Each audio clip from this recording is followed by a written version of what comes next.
Shalom, selamat pagi Bapak Ibu dan saudara-saudari yang dikasihi Tuhan. Kita akan bersama-sama merenungkan kebenaran firman Tuhan di pagi hari ini. Sebelumnya mari kita berdoa. Kami sungguh mengucap syukur buat setiap kebaikan-Mu di dalam hidup kami ya Tuhan. Terima kasih untuk penyertaan, perlindungan Tuhan yang sungguh sempurna kami rasakan di sepanjang malam yang telah kami lewati. Pagi hari ini kami dapat bangun dengan tidak kekurangan apapun. Terima kasih untuk kekuatan, untuk nafas kehidupan yang masih Tuhan anugerahkan bagi kami. Pagi hari ini kami rindu untuk bersama-sama merenungkan kebenaran firman-Mu. Tuhan urapi kami dengan hikmat-Mu agar kami mengerti, memahami isi firman-Mu ya Tuhan. Di dalam nama Tuhan Yesus Kristus kami sudah berdoa. Amin. Bapak, Ibu, dan saudara-saudari yang dikasihi Tuhan, renungan kita pagi hari ini terambil dalam kitab Amos pasal 3 ayat 1 hingga ayatnya yang ke-12. Demikianlah firman Tuhan.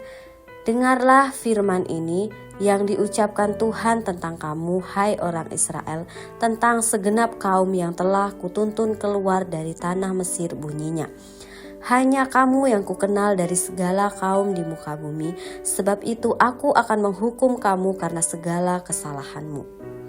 Tema renungan kita pagi hari ini adalah Allah memberikan konfirmasi. Bapak, Ibu, dan saudara-saudari yang dikasihi Tuhan, berita penghukuman dari Allah tidak selalu disikapi dengan cara yang tepat. Sebagian orang cenderung memandang remeh, sebagian lagi menganggap hal itu tidak mungkin terjadi. Bahkan ada yang menilai itu sebagai kesalahan. Allah tidak sepatutnya menghukum.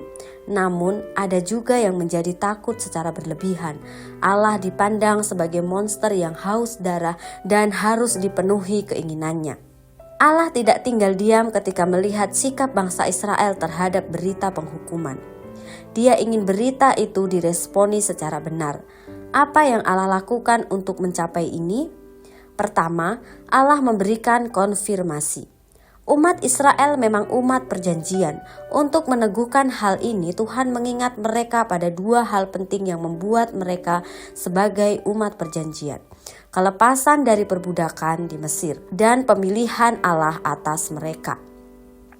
Sebagaimana kita ketahui, peristiwa keluarnya bangsa Israel dari negeri Mesir dianggap sebagai asal muasal Israel sebagai sebuah bangsa.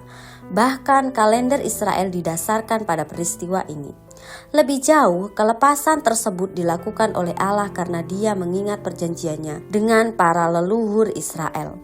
Sukar memisahkan antara kelepasan dari Mesir dan status bangsa Israel sebagai umat perjanjian. Bukan hanya kelepasan dari Mesir, tetapi juga pilihan Tuhan atas bangsa Israel. Tuhan berkata, hanya kamu yang kukenal dari segala kaum di muka bumi ini.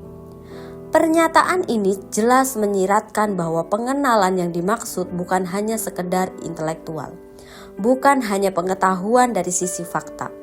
Tuhan tentu saja mengetahui semua kaum di muka bumi. Maksud pengetahuan di sini lebih ke arah pengenalan secara personal. Ini merujuk pada pilihan Allah. Di antara segala bangsa yang ada, Tuhan secara khusus memilih Israel sebagai umatnya. Yang kedua, Allah memberikan kritikan. Apakah konfirmasi ilahi tentang status Israel sebagai umat Allah berarti kelepasan dari murka Allah? Sama sekali tidak. Amos justru menutup ayat 2 dengan, sebab itu aku akan menghukum kamu karena segala kesalahanmu. Kata sambung sebab itu menunjukkan kaitan sebab akibat dengan bagian sebelumnya. Status sebagai umat Allah justru membuat Tuhan harus menghukum mereka atas segala pelanggaran yang dilakukan. Jika bangsa Israel benar-benar memahami konsep perjanjian, mereka pasti akan mengetahui bahwa inti dari perjanjian adalah ketaatan, bukan ibadah dan persembahan. Dalam Ulangan 28 memaparkan dua opsi, ketaatan membawa berkat dan ketidaktaatan membawa kutukan. Sebagai salah satu pihak yang mengikatkan diri ke dalam sebuah perjanjian, bangsa Israel memiliki tanggung jawab untuk melakukan tugas mereka kepada Tuhan, yaitu menaati Dia.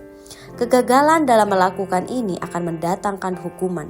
Jika tidak demikian, Allah justru akan melanggar perjanjiannya. Dia sudah mengatur sebelumnya di dalam perjanjian itu bahwa ketidaktaatan akan menghasilkan hukuman. Dalam kenyataannya, bangsa Israel tidak taat.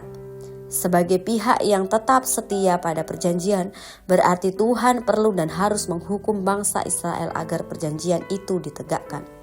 Dari sini kita juga tahu bahwa kemakmuran bangsa Israel pada zaman Yerobeam II sebenarnya tidak bersifat permanen.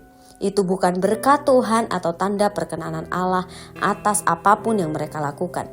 Apa yang mereka lakukan tetap merupakan pelanggaran. Tuhan akan segera mengambil semua kemakmuran itu dari tangan mereka. Apakah ini berarti bahwa ketaatan kepada Tuhan boleh dimunculkan melalui ancaman dan ketakutan? Tidak juga. Dorongan utama dalam ketaatan adalah kasih. Kasih Tuhan kepada kita yang pada akhirnya akan memunculkan kasih kita kepadanya. Itulah yang sedang diajarkan oleh Amos di sini.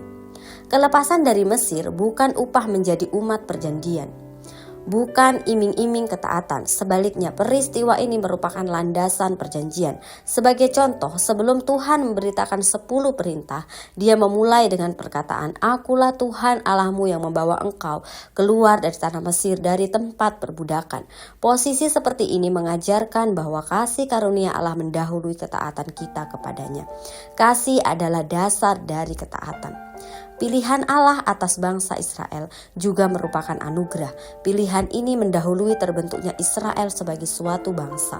Di antara semua bangsa di muka bumi ini, Tuhan memutuskan untuk memilih bangsa Israel. Apakah itu karena bangsa ini besar dan hebat? Sama sekali tidak. Justru sebaliknya, pilihan Allah semata-mata karena kasih Allah kepada mereka dan kesetiaannya terhadap sumpah yang dia ucapkan pada para leluhur mereka.